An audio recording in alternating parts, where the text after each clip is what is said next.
and the cost of living continuing to soar.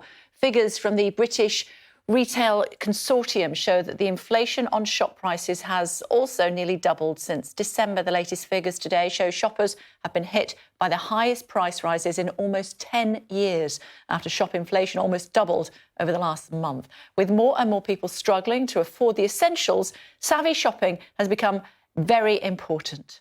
Let's talk about it with Gemma Godfrey from the Times Money Mentor. Hi, Gemma. Thanks for joining us. Have you got examples for us? So I do, because what we're seeing is that the average weekly shop for our groceries is increasing by between 15 and 25%. So if we look at, your average bag of pasta, so for 500 grams, it was costing about 50p a year ago, actually 2 years ago in 2020, and it's now costing 70p, and that's a rise of a quarter. And the reason is bad weather has affected the harvesting of the wheat that's in pasta. If you look at milk has been a complete perfect storm. So that's also risen in cost by about a quarter over the last 2 years. And the reason is you've got gas prices rising. That's increasing the price of fertilizer, which is making it more expensive to feed cattle. You've also got labour costs increasing and machinery costs increasing.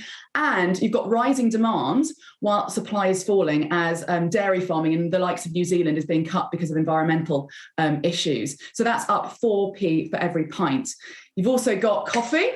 So we've got some coffee here. And there you've seen droughts and you've seen the worst frost in Brazil for over 2 decades, while the cost of shipping has risen by 2.5 times. So that's obviously impacted that price. And actually, a lot of retailers have been holding back price increases.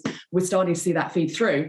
And finally, which I'm sure viewers will resonate with when we were at the beginning of the pandemic, the price of toilet paper is significantly increasing. And you've seen CEOs of toilet paper making companies come out and say they've held back for as long as they could. Because what we've seen at home is we're at home more. We're obviously using paper products more. We're also using cardboard more for the delivery of goods, as well as having transport issues with truck driver shortages, and the cost to transport are also increasing. And companies are having to start to feed that through. And that's really going to impact people at a time when national insurance is rising, the government support is being withdrawn. So it's making it very, very tough. Fascinating stuff. Thanks very much, Gemma. Thank you for making that straightforward for us. Much appreciated. Lowri Williams, single mum, struggling with the rising cost of living, is with us now. Hi, Lowri. Thanks for joining us. Tell us about your current situation and how you're coping. Hello, good morning. I'm on Universal Credit. I work in the events industry, or I did before COVID, but obviously we've had a massive knock-on effect in the events industry there. And because of low income, I'm on Universal Credit. I have a tiny bit of child maintenance and child benefit, and that's what I have to live on, which doesn't actually cover all the bills. Can you give us any idea on numbers and how you're coping? Or, I mean, just tell us as much as you want to. Only tell us what you want to tell us. Okay. Single parent. So you're obviously trying to run a house on, I'd say what average house cost to actually pay for everything is about probably 1,800, 2,000 a month. And I'm probably getting about 700-800 a month at the moment. Wow. So okay. So yeah, what have you had to cut? Yeah. I'm sorry to interrupt you there. Lowri, I was just wondering what you've had to cut back on. I've had to cut back on everything. I just heard you say about the savvy shopping. For example, so when I get my money in, so for example, Universal Credit or child maintenance goes in, I immediately go and fill the car up. I make sure I pay my mortgage. Gas and electric come out of Universal Credit, so I make sure that they're paid because they're priority bills. Anything else, then whatever's left out of the money, literally pays for any of the house bills. The way I'm living at the moment, I have in the past used food banks, but due to COVID and my pensioner father having to be fed, I managed to get him Morrison's orders. So every time I do him an order, I do an order for me. So we have food, and I know the food bank's there. God forbid anything happened to my dad, I'd be in a complete and utter mess. And it seems pretty bad that I'm having to rely on my dad's 85-year-old father for just basic living, really. Gas and electric come straight out of Universal Credit, so I don't have any control of what they take.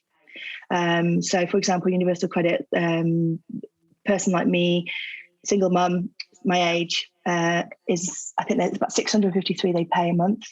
So from that, immediately, there's about 100 or 200 go straight to gas and electric, 67 to a budgetary loan that I had because I didn't have any money and I needed some extra, which leaves me roughly £300. That's my mortgage. Well, my dad's paying some of the mortgage as well because he's just trying to keep me and my daughter afloat, really. So yeah, you can see the numbers. So taking that £80 off us, the government's done is it's food. That allowance is literally food. So the amount of people struggling at the moment is horrendous. Across the events industry as well, I'm on a couple of campaigns and all we've been doing is trying to raise money to actually keep people fed. Yeah. Larry, I don't know how you begin to cope. Thank goodness your dad is there for you at the moment. Hopefully things will start to get a little bit better for you going forward. Maybe you won't have to pay as much for those energy bills when we get into the warmer months. But hopefully people are listening, and your case and so many others around the country will be listened to by the government. Thank you for taking the time to join us. Thank you. Thank you.